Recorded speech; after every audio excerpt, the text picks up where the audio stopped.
Тийм учраас энэ 5 жилийн хугацаанд бол одоо хүнсний хангамжаа сайжруулах ёстой.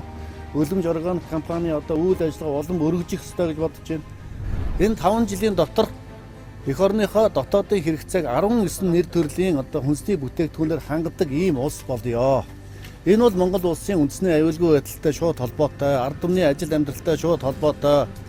Тийм учраас энэ том зорилт бодлогыг хэрэгжүүлэхэд одоо манай үлэмж органик компани хамт олон та бүхний оруулж байгаа энэ тус нэмэр хүч хөдөлмөр хувь нэмрийг одоо Монголын төр засаг маш их өндөрөөр үнэлдэг гэдгийг бас та бүхэндээ би хэлхийг хүссэн юм аа. Тэгээ өнөөдөр Монгол улсын ерөнхийлөгч бас өөрийн биеэ танаа үйлдвэрийн ажил төрөлтөөр танилцаж бас та бүхэнтэйгээ уулзаж үйлдвэрийн удирдлагуудаа бас ажил төрлийнхэн талаар санал бодлоо солилцож ямар зовлон бэрхшээл байна, юунд тусал дэмжлэх шаардлагатай байна гэдгийг бас манай холбогдох байнгын хорооны дарга хөдөө чун сайд болон бусад одоо холбогдох албаны хүмүүс маань хамтдаа сонслоо. Тийм учраас энэ 5 жилийн хугацаанд бол одоо хүнсний хангамжаа сайжруулах ёстой. Үлэмж органик компани одоо үйл ажиллагаа улам өргөжих ёстой гэж бодож байна. Тэгээ улам сайхан кластер болох хэрэгтэй.